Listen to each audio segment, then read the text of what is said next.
अस्सलाम वालेकुम, welcome to classic entertainment channel. उम्मीद है आप सब खैर खैरियत से होंगे और मज़े में होंगे। हस्बे वादा हम हासिल हैं, हम छीन लेंगे दिल तुम्हारा की अगले किस के साथ, जिसका यकीनन आप सबको बेसब्री से इंतज़ार होगा। तो जल्दी से इसको स्टार्ट करते हैं, लेकिन उससे पहले जल्दी से जाइए हमारी वीडियो को कीजिए लाइक, चैनल को कीजिए सब्सक्राइब और बेल आइकन के बटन को दबाना हरगिज़ मत भूलिएगा, ताकि इस नावल की हर एपिसोड आपको टाइम से मिल सके। चलें अब बढ़ते हैं किसके जानिब। हम छीन लेंगे दिल तुम्हारा, तहरीर कायनात शमशाद, किस नंबर 4। कैसे कह दिया इसने, तुम्हें पसंद करता हूँ, तुमसे शादी करना चाहता हूँ। 2 मुलाकातों में से मुझ में क्या नज़र आ गया जो वो इतने आराम से मुझसे ये सब कह रहा था। ज़रूर मुझे बेवकूफ़ बना रहा होगा। दोपहर के खाने के बर्तन धोते वो मुसलसल इस लड़के की बातें सोच रही थी, जब पीछे से साजिदा बेगम की पारदार आवाज़ गूंजी।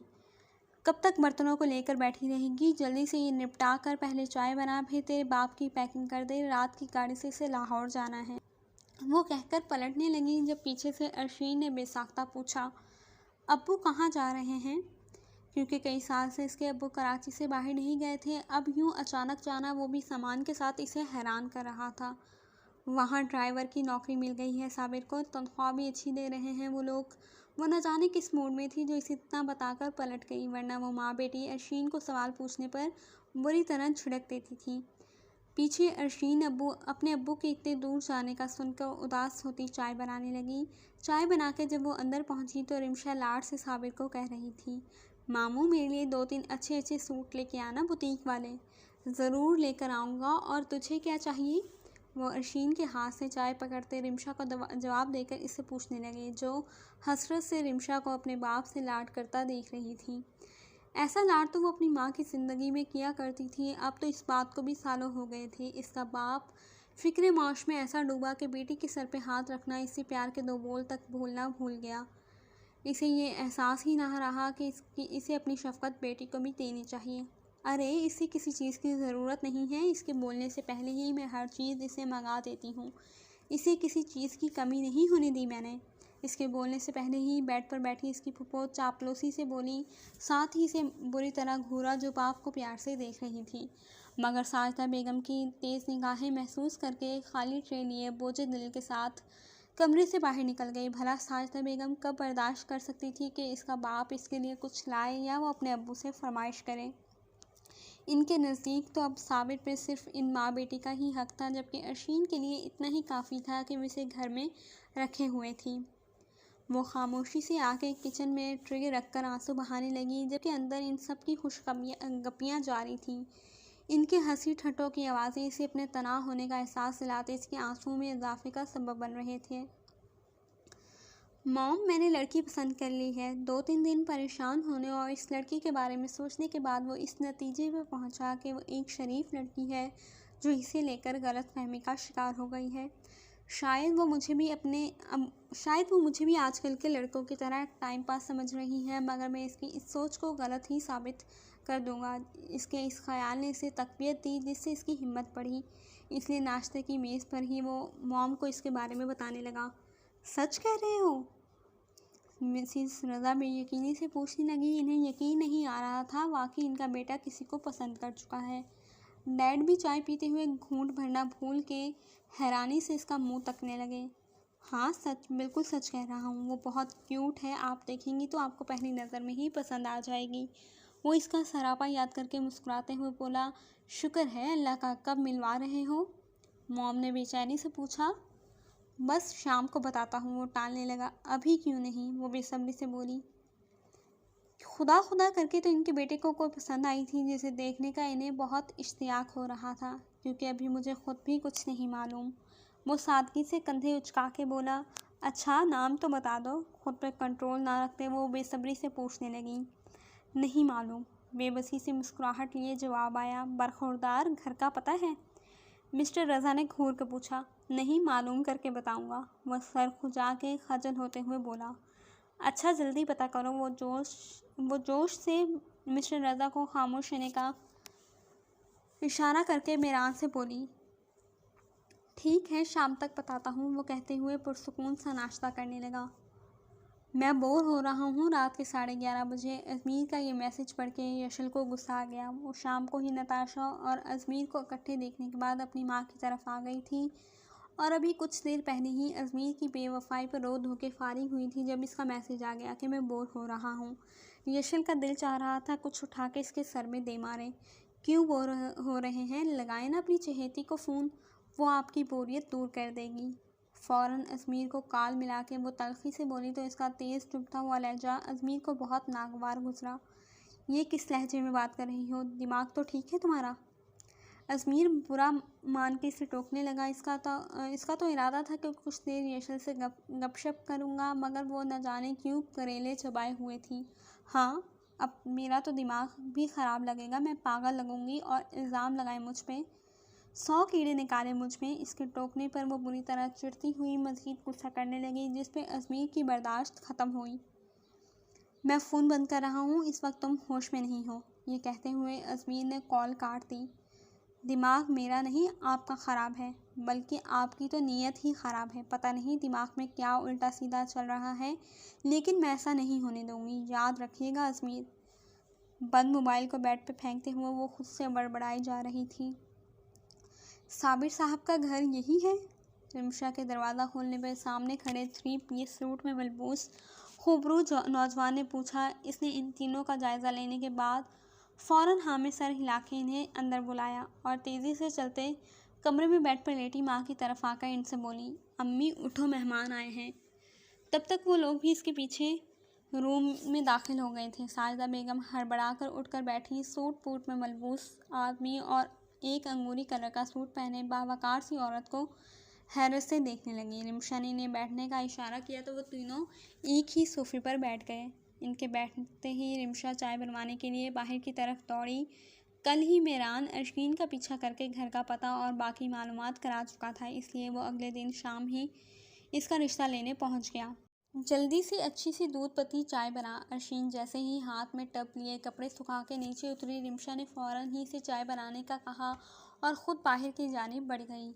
हाय, कितनी अच्छी गाड़ी है। गली में अपने घर के सामने पार्क की हुई कार देख के खुशी से इसकी बाँछें खिल गईं। चंद लम्हे गाड़ी देखने के बाद वो आगे बढ़ गई। अंदाज में एक उजलत सी थी।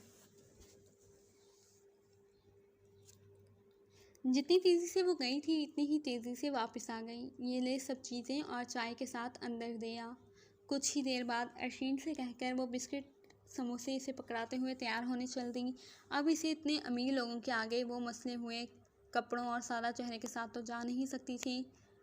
कुछ देर बाद अरशीन सर झुकाए अंदर आ गई और मेज़ पे चाय रखी तो मेहरान ने माँ को इशारा किया, जो अरशीन को ही देख रही थी। अभी तक वो साजिदा बेगम से अपना तारुफ और बिज़नेस के बारे में बता रही थी, लेकिन अरशीन को देखने के बाद वो असल मुद्दे पर आईं। हमें आपकी ये बेटी बहुत पसंद है, अपने इकलौते बेटे के लिए इसका रिश्ता लेने आए हैं हम। मेज़ पर चाय रखने के बाद इन लफ्ज़ों को सुनकर जब अरशीन ने ऊपर देखा तो अगला सांस लेना भूल गई और फटी फटी आंखों से सामने बैठे मुस्कुराते हुए अजमीर को देखने लगी। और जब मिसेस रज़ा ने रिश्ते की बात की तो इसने डरते हुए साजिदा बेगम को देखा, जिनका मुंह रिश्ता मांगने वाली बात पर हैरत से खुल गया था। वो जर्द चेहरा लिए तेज़ी से बाहर भाग गई। ये नहीं हो सकता, वो तो अभी छोटी है, हम इसकी शादी बाद में करेंगे। आप बड़ी वाली के बारे में बात करें, मैं इसकी शादी जल्दी कर दूँगी।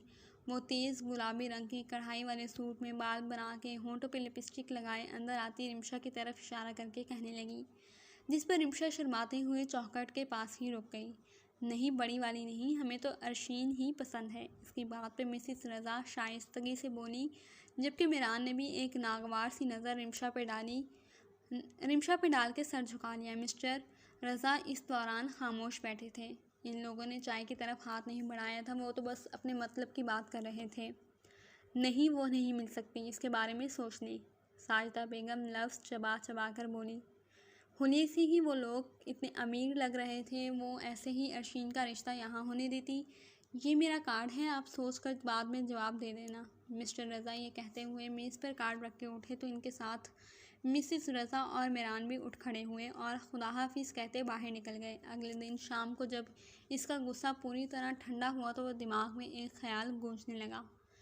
यशन, ये तूने क्या किया? वो नताशा चुड़ैल तो तेरी मौजूदगी में ही अरशीन पर डोरे डालती रहती थी, अब तो तू मैदान इसे खुला दे आई है। ऐसा ना हो यहाँ नाराज़गी जताती रह जाए और वो तेरा पत्ता ही काट दे हमेशा के लिए।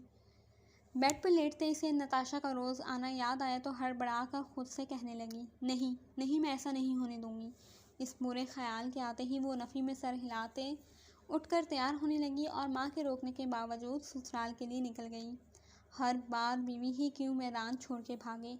वो बीवी जो मज़हब और कानून की रिवायत को पूरा करके आती है, वो बीवी जिसे हज़ारों लोगों में ब्याह के लाया जाता है, वो क्यों उस लड़की के लिए खुला मैदान छोड़े जिसका रिश्ता दुनिया से छुपा हुआ है, जिस रिश्ते को ना समाज मानता है, ना कोई कानून इसके साथ है, ना मज़हब इस रिश्ते की कोई हकीकत है। यही तो औरतें गलती करती हैं, खुद घर से निकल के इस औरत और अपने शौहर को रंग रेलियाँ मनाने के लिए खुला मैदान देती हैं, जो बहुत गलत है। वहीं रहकर इसका मुकाबला करें और इसे ये बताएं कि बीवी और गर्लफ्रेंड में क्या फ़र्क है, बीवी के कितने हक़ हैं, जबकि गर्लफ्रेंड दुनिया से छुपा हुआ एक वक्ती रिश्ता जिसकी कोई हकीकत नहीं, आज तो है कल कोई और भी हो सकती है।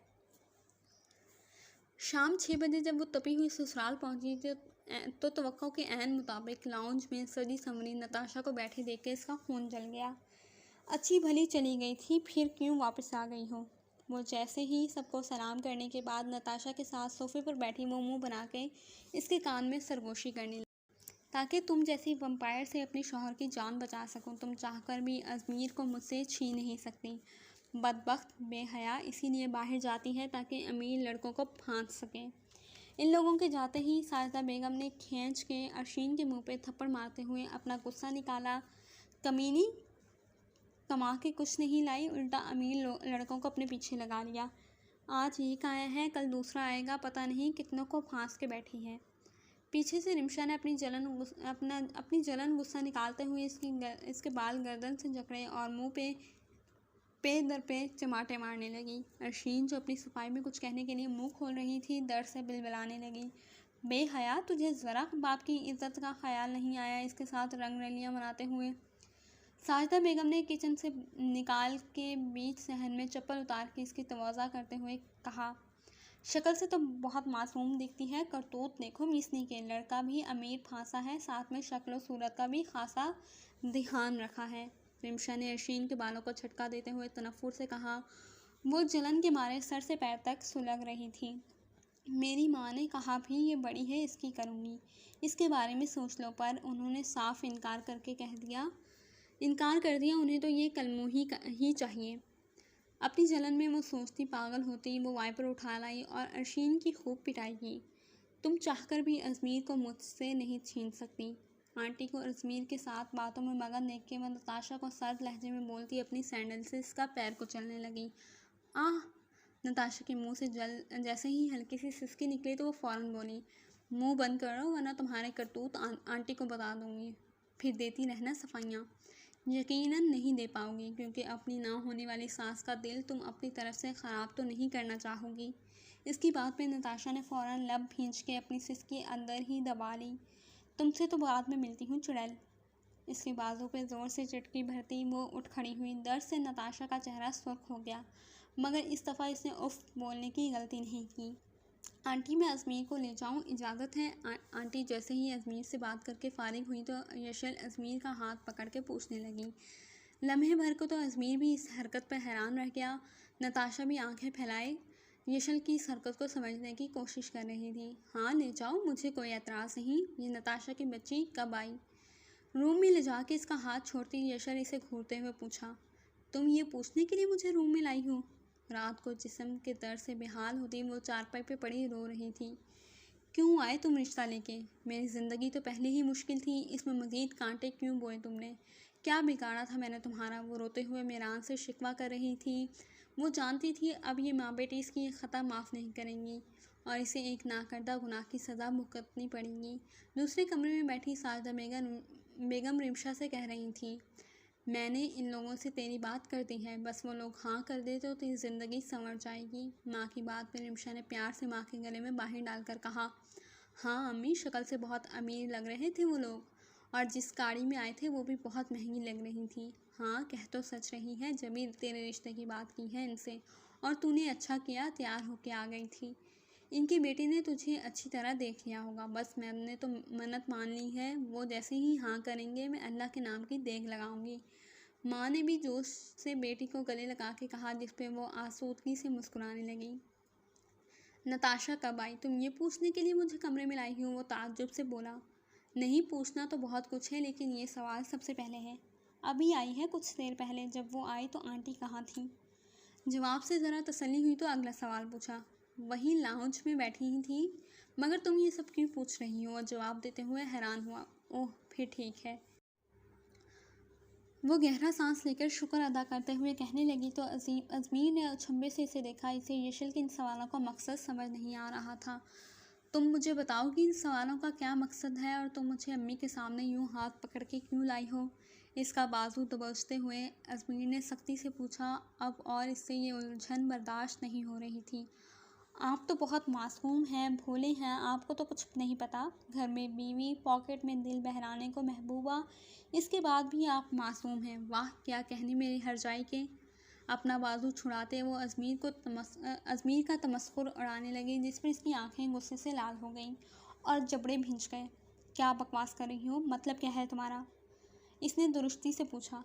अब मतलब भी मैं बताऊं? नताशा को घुमाया फिराया जा रहा है, शॉपिंग कराई जा रही है, बीवी के सामने इसे फ्लर्ट किया जा रहा है, फिर मासूम बन के पूछते हैं मैंने क्या किया? लेकिन याद रखें अजमीर, आप सिर्फ मेरे हैं। अगर कोई नताशा बताशा हमारे दरमियान आई तो मैं इसे आग लगा दूंगी। अजमीर की स्याह आंखों में देखते वो इंतहाई गुस्से से बोलती आखिरी जुमले पर इसके गले में बाहें डालकर इसे खुद पर झुकाकर दोबारा से बोली, पेट्रोल छिड़क के जलाऊंगी इसे, याद रखिएगा। क्यों? गला नहीं घोंटोगी? जारी है। जी, तो कैसी लगी आपको आज के एपिसोड? कमेंट सेक्शन में ज़रूर बताइएगा। यशल की इनसिक्योरिटी नताशा को लेकर आपको कैसी लगती है, ये भी ज़रूर बताइएगा। और कौन सा कपल आपका फेवरेट है, जल्दी से हमें कमेंट सेक्शन में बताइए। तब तक हम आपके लिए अगली एपिसोड तैयार करते हैं और हमें इजाज़त दीजिए अभी। इंशाल्लाह बहुत जल्द अगले एपिसोड के साथ हाज़िर होती हूँ। अल्लाह हाफिज़।